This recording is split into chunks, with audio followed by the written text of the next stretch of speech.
If you've ever found yourself in a position where you're not qualified to lead, but you're asked to lead, you know the pressure. I hope that's happened to you because it stretches you, but it is tough. And we're going to talk about that. Ross Surratt is our guest next on Purpose Under Pressure.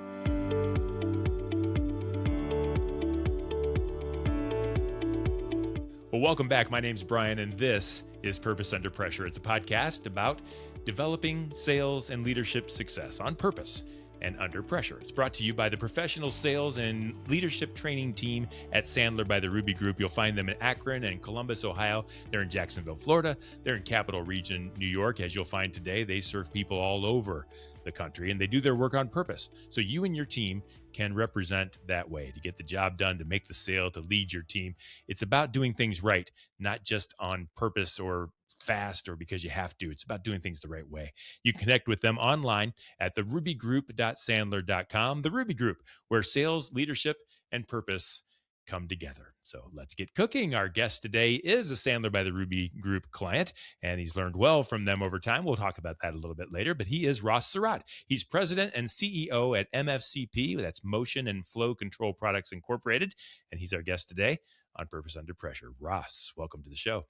I'm glad to be here, Bryan. I'm glad you're here too, and I'm interested in talking to you about leadership and sales development and overall doing things right, because I know that's what we want to talk about. But I'm interested first. Tell me a little bit about MFCP, what you do there, what's going well, why you're proud to represent that company.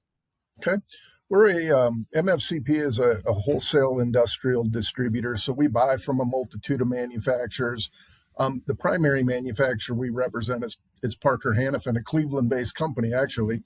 And so we have roughly 62 branch locations across the western half of the U.S., branch manager, outside sales, inside sales, and we're calling on the industry in that area that uses hydraulics, pneumatics, fluid connector type products. And I would say we're more than just a distributor that sells parts in a box. We're very much a value add. We do quite a bit of engineering, design, and take those parts in a box that we sell and build things, and engineer, build, commission things out of those products, like hydraulic power units, if you will, that sort of thing. So full line industrial distributor that focuses mainly on the motion and flow control space. And tell me a little bit about that space. So I've been in marketing all my life. I can call on any single business anywhere and we can talk marketing. Everybody has that in common. But in your world, that's a very niche thing. Do you have a lot of people you work with, or are you developing opportunities and channels within organizations, or how's the sales structure work there? Yeah, I would say we're not creating a demand or a need for the products that we sell. The customer either needs them or they don't need them. We focus more on kind of being a supply chain partner and kind of the value proposition that goes along with transacting the sale of parts. So it's industry. It's, our largest customer segment would be what we would call mobile hydraulics, customers that take a chassis and build something out of it, a garbage truck, road striping equipment, nut harvesting equipment, and on. Certainly the Caterpillars and the John Deeres use a lot of what we sell, but, more like the automotive big three, those guys are going direct to the manufacturer. So we're playing in that space where you maybe build 50 or 100, garbage trucks in a year, or fire trucks in a year. So that would be the primary space that we're in, but also a lot of hoses in, hydraulics, pneumatics, in general MRO, in food and beverage, for example. And, not a lot of hydraulic fluid in Budweiser, but it takes a lot of the products we sell to keep a facility like that up and running. So very much in the OEM space, very much in the MRO space. Certainly oil and gas is a consumer of the products we sell. So that marketplace, government and defense, we do some aerospace and defense work, a little bit less of a sweet spot for us, but we're a very diversified industrial distributor, and across those 60 branch locations, we sell to over 20,000 unique customers. So it's niche. You're right there, Bryan, but there's a lot of people in industry using the products that we sell.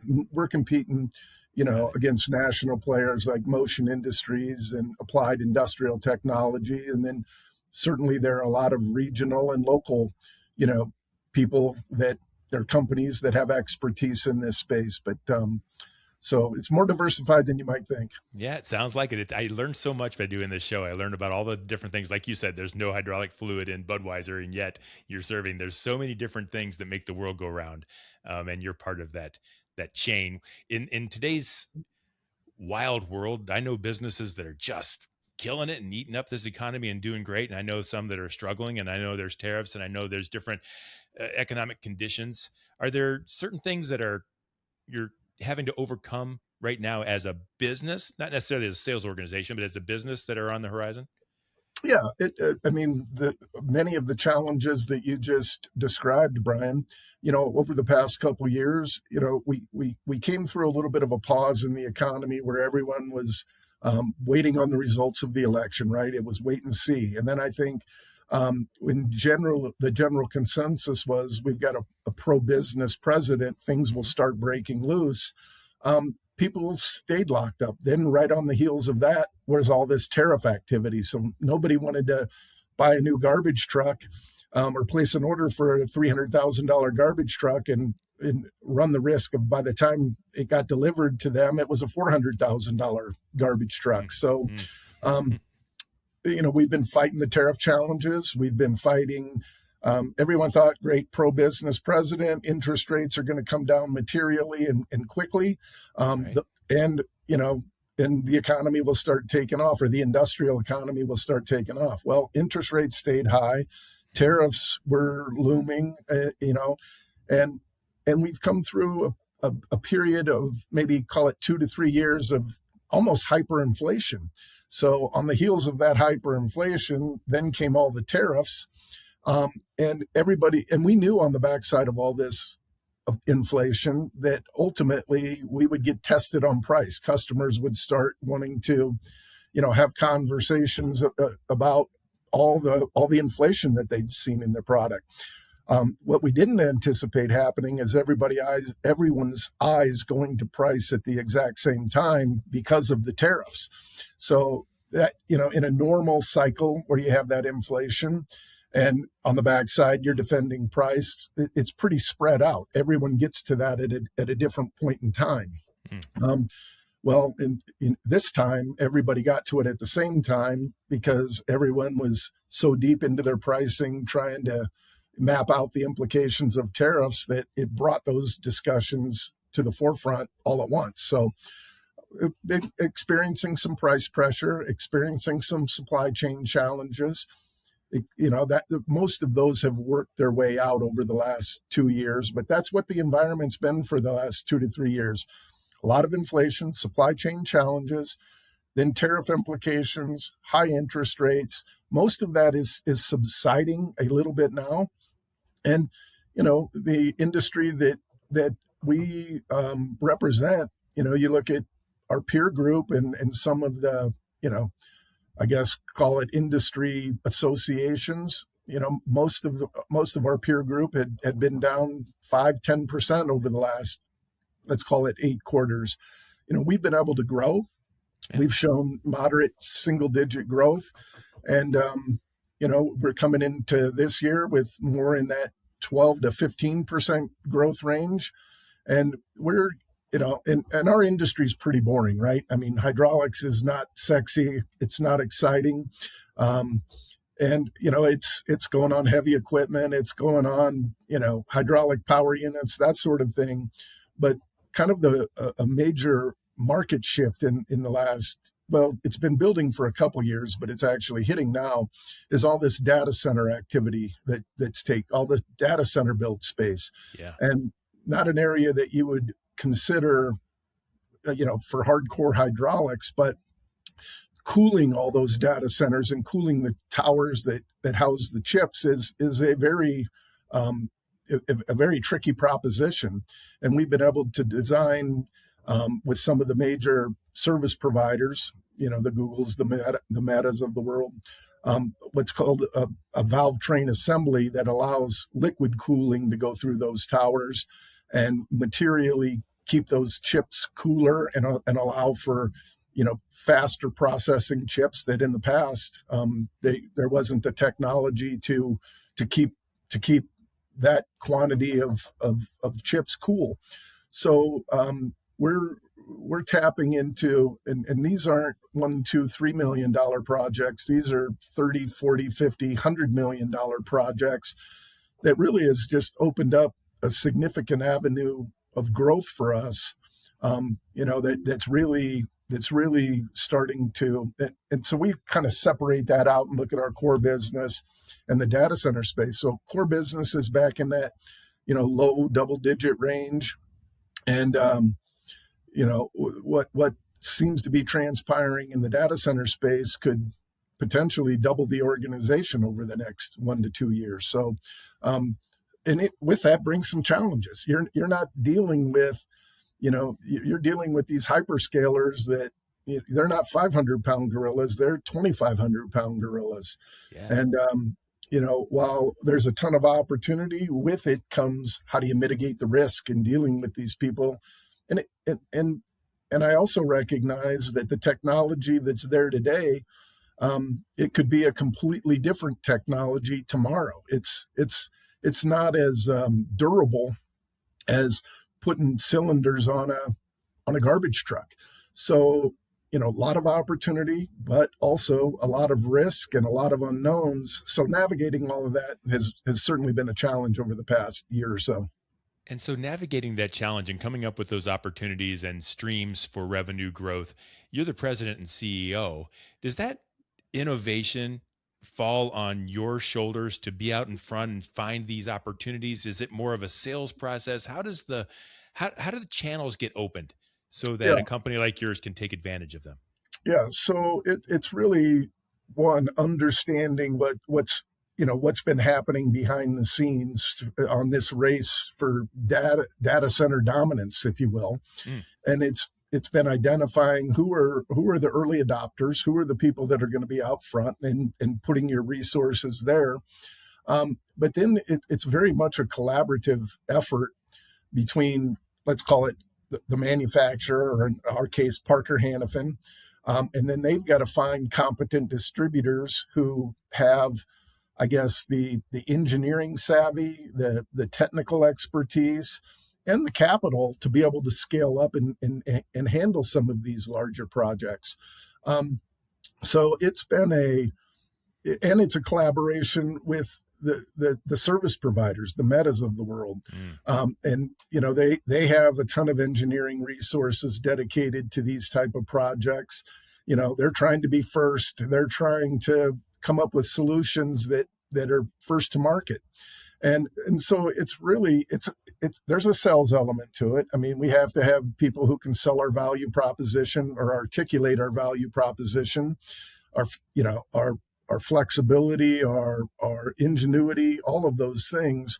But then after you get their ear on the sales side of things, you've got to have competent technical resources that can then roll their sleeves up and collaborate with, say, the engineering team at Meta and design a solution that works. And then once you've designed a solution that everybody says, yeah, we think that's going to work, then you've got months and months, almost a year of testing to prove the validity of that solution.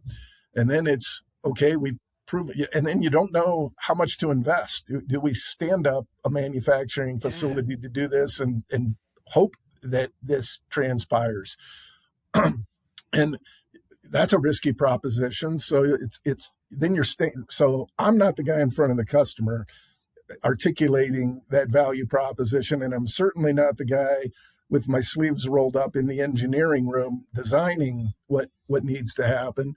But I got to play the role of how do we stay ahead of this enough to be able to capitalize on it, but not get so over invested that if it doesn't transpire the way we hope, we've swamped the boat. So finding that balance has been a very difficult, challenging proposition.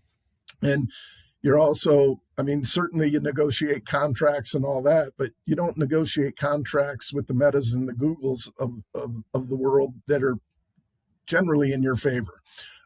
So Oh, understanding all the risks associated there and the potential pitfalls and it so finding that balance of we're going to lean into this, we're going to lean forward, we're going to put some chips on the table and not getting caught, you know, with a hand that busts, and you know, all your chips are gone. So yeah. my role has been more in managing the timing of when and how we make these investments and mitigating the risk. And so you've come up through the ranks then a little bit. You must have some experience along the way to allow you to understand how this sales process works and the engineering and things. Have you been with this company for a long time? I've been with MFCP for actually 7-year anniversary last month, Good for but you. I've spent my whole career in industrial distribution. Yeah. You know, I spent the vast majority of my career, 28 years, with a company called Fastenal. And it was a pretty innovative, forward-leaning industrial distributor. Pretty interesting bookends. I interesting. Of all the jobs I was offered when I graduated from college, I took the lowest paying one that I was offered, and that was to go to work for Fastenal. On purpose? Why did you do that? Because they sold me on a very entrepreneurial culture. You're going to get the opportunity to rise at the level you're capable of performing at, not a lot of bureaucracy. And it was only a $50 million company the year I started. Of course, 21-year-old kid, I don't recognize that a $50 million company is super small. But I saw it grow from a $50 million company to a $5-6 billion company in the 26 years, 28 years Wow. actually, that I was there. And that was all done organically. So none of that was through acquisition. And so I had a front row seat and a guy in the ring out there articulating a value proposition, articulating what a good supply chain partner looks like. And I've spent the majority of my career in front of, large customers, multi-site customers, and so I had the unique role of full P&L responsibility, but I also was very much front and center in landing bigger opportunities. So you know, sales and understanding the value proposition that's important to customers and how to articulate being a supply chain partner as opposed to a transactional supplier, and how to actually tie dollars to that and make it real to the customer, and in return support a higher piece price has really been what I've done my whole career. And so those same skills applied from that I learned at Fastenal when I came to motion and flow control products, Hmm. and actually maybe even some sharper tools to work with having significant engineering capabilities. And the space that we play in today requires more engineering capabilities and design capabilities, more so than selling fasteners or safety supplies. Let's say there was some technical aspects to that, but not to the degree that they come into play in the organization I work at today. So not that I not that I'm again the guy that can go out and articulate an engineering value proposition to a customer, but I knew how to use that resource as a tool and kind of use it to accelerate our sales growth, even though I'm not the guy who has the technical expertise to go out and walk the walk or talk the talk in that arena. But you learned that along the way. And I'm interested. There's people listening now, and the world is changing. The where the jobs are is changing, and people want to start at the bottom and work their way up. A lot of times now, people want to start at the top. I know Oh my yeah. kids make way more money than I ever made, and coming right out of school and stuff like that. And people want to start right at the beginning. What what challenges did you have to overcome? I'm sure there were some from starting where you were to getting to where you are now. Can you remember some times where maybe it wasn't quite so smooth? One of the things about this show, Ross, Purpose Under Pressure, people, your neighbor looks at you and say, wow, look at Ross. He's got it made. He's got the nice house and the nice car and everything's great. Well, it wasn't always that way, and they need to understand that it wasn't always that way. Were there some times where you had to overcome some pressure to kind of get on the right path?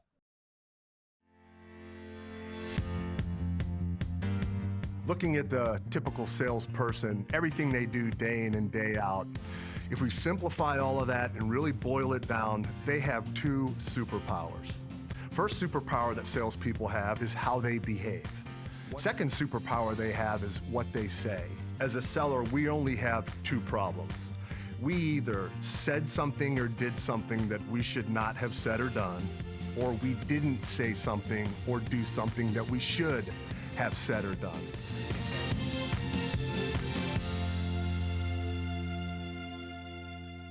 Were there some times where you had to overcome some pressure to kind of get on the right path? Yeah, there's been a number of them through my career. And, at Fastenal, yeah, we were a branch-based distributor. Well, the branch that I was in, again, $50 million company with a bunch of branches, it was me and one other guy. And one day I was running the inside and the other guy was out knocking on doors. And the next day I go out and knock on doors and he would run the inside, pack all the orders, do all the quotes. So I started at about as grass level as it gets and about as entry level as it gets.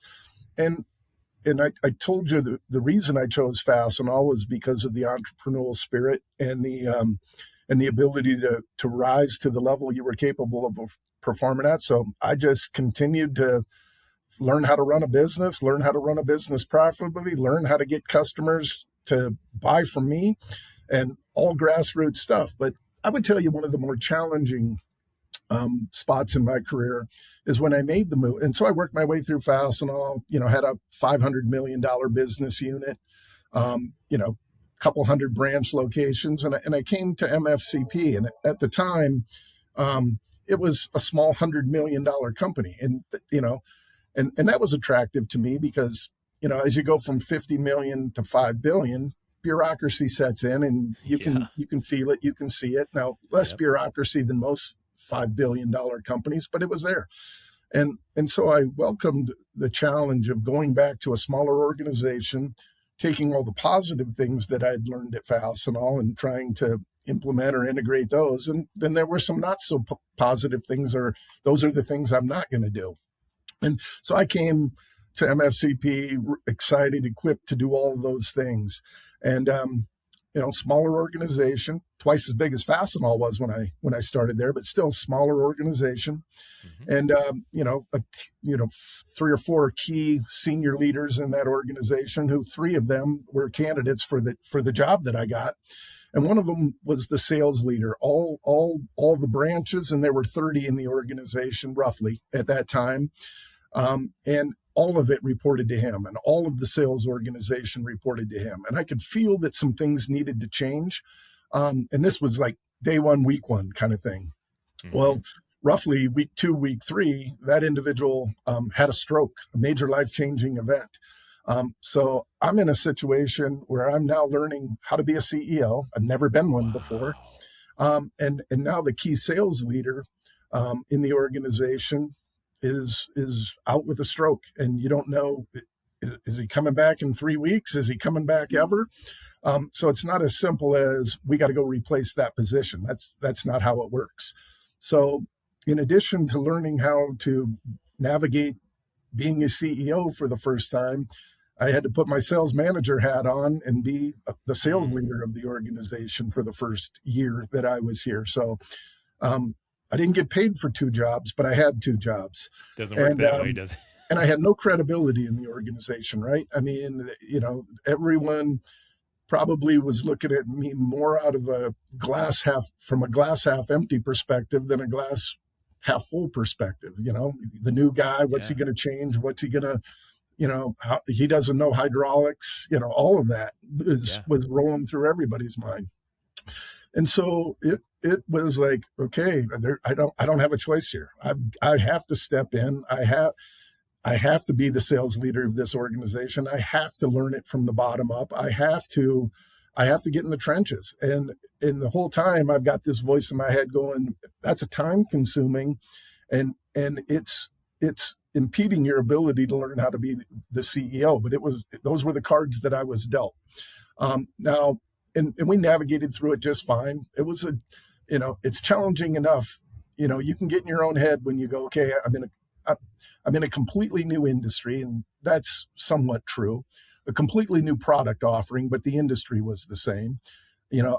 I've got to earn the trust, the credibility, and respect with 300 people that don't know me, and I've got to go be the sales leader of this organization and rally a group of people to be forward leaning. And this organization had good bones, but I would say it wasn't a forward leaning sales organization. We had good reoccurring revenue, legacy customers, but we weren't out turning over rocks and using our innovation or innovativeness to leverage a higher percentage of the market. So we got through that first year. All of that sorted itself out, but as challenging as it was, I looked back on it and could see this actually even while it was happening. The good side of that was I got to influence the organization at the grassroots level, and I wouldn't have been able to influence the organization at the grassroots level, and I would have probably had some interference or some challenges to overcome with that sales leader, and we probably wouldn't have gotten from point A to point B as quickly as we did if that unfortunate wild card hand wasn't dealt my way. So, as challenging as it was actually, I'll say maybe blessing in disguise. There's nothing about a stroke that's a blessing. So, that's not what I mean. But right. From my ability to influence the organization, to learn the organization, and to sort of structure it in a way that it could have a forward-leaning growth mindset. That was the silver lining in that whole unfortunate situation.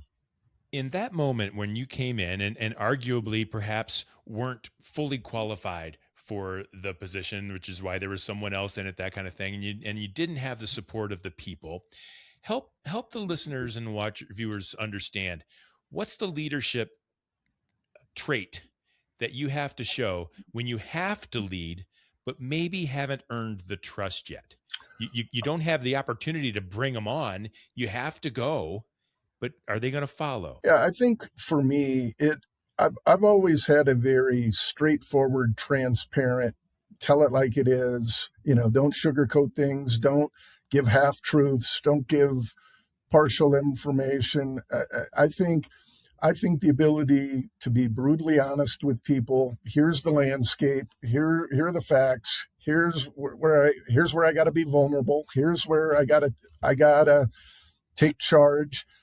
So I think just that open, transparent leadership style was critical in all of that. I think, and what it did is it very quickly, and I would say things that, and share things about the organization and just be factual in a way that they weren't used to. A lot of these folks had never seen financial statements. A lot of these folks didn't have the facts or the roadmap or clarity on what good looks like in a business. So just opening up the books, being transparent, teaching people how to make good, right decisions off of and trusting them with the information, creating that entrepreneurial environment and empowering them is I think what was, I don't want to say the secret sauce, but that was a big key in getting buy-in and getting that light bulb to click on for people and getting that, hey, I'm allowed to make decisions now. I'm allowed to think on my own. I'm allowed to make a mistake, now. And I say that to people all the time. I don't be afraid to make a decision. Don't be afraid to make a mistake. Now you make a dishonest one. That's a whole different conversation. Yeah. But you make an honest mistake. We're going to learn from it. You're not going to be crucified for it. And we'll, don't keep making the same one over. But just getting people to step out of their comfort zone and stretch and think and be accountable and be willing to make decisions and be able to kind of analyze the landscape accurately, make a good right decision, and and give them confidence that, 9 out of 10 times you're going to be right. Now that 1 out of 10, and your gut's rolling, bounce your logic off someone, come to me, that's fine. But that, I think, was really the catalyst that helped me get through it. And just that transparency, that openness, that vulnerability. Here's what's good. Here's what's bad. Here's the truth. And the unfiltered truth. I think that gained credibility. That shortened that learning curve, if you will, of gaining credibility in the organization. And moving forward for MFCP, what do you see on the horizon? The hardest thing that you can see coming that your organization is going to have to ramp up to overcome, the pressure that's on the horizon that you have to get over? I would say the most imminent one right now, with the highest stakes, the highest reward and the highest risk, is navigating this data center space. I mean, again, we're used to a very traditional customer base, a very, hydraulics haven't changed in 40 years, and there isn't a lot of material innovation in this space, and being able to pivot and capitalize on a generational opportunity without getting your nose bloodied is probably the biggest challenge we've got in front of us right now. And we have stepped through the threshold of that, and we're very much in that fight right now. So navigating that biggest opportunity, that, again, a generational opportunity, but with higher stakes and bigger risks. I'm so excited. I've done like 200 of these episodes and interviewed leaders like yourself. And I ask them this question all the time: what's next? What's the horizon look like? And a few of them, you're just one of them too, have said, this thing that is really driving our growth right now is also our biggest challenge. We can't take our foot off the gas. We can't take our eye off the road. We got to do this right, but we're doing it right. And I think that's a really great place to be. So congratulations, Ross. If people want to learn more about MFCP, how would they find you? Well, MFCP has a LinkedIn page, but they're also, anyone could reach out to me if they had interest in learning more or that. And the easiest way to get me is just R Surratt, SURRATT, at mfcp.com. So happy to be a resource, or you can call bullcrap on anything I said. I don't care. But that'd be the easiest way for someone to reach out to me, Bryan. I like that leadership style. Reach out and tell me I'm wrong. I think that's okay. That's pretty cool. That's President and CEO at MFCP. That's Ross Surratt. Ross, thank you very much for being our guest today on Purpose Under Pressure. Well, thanks for having me, Bryan. Appreciate it, folks. Thank you for being here. Thanks for listening and watching. We do this every week, and if you like it, please subscribe so you won't miss another one, and tell a friend so they can be on purpose too. You'll find all past episodes of Purpose Under Pressure at bryanmediastrategies.com/podcast and wherever you stream your favorite shows. Shows brought to you by the Ruby Group, where sales, leadership, and purpose come together. Until next time, no matter how high the pressure gets, do me a favor, stay on purpose. It matters. We'll see you next time.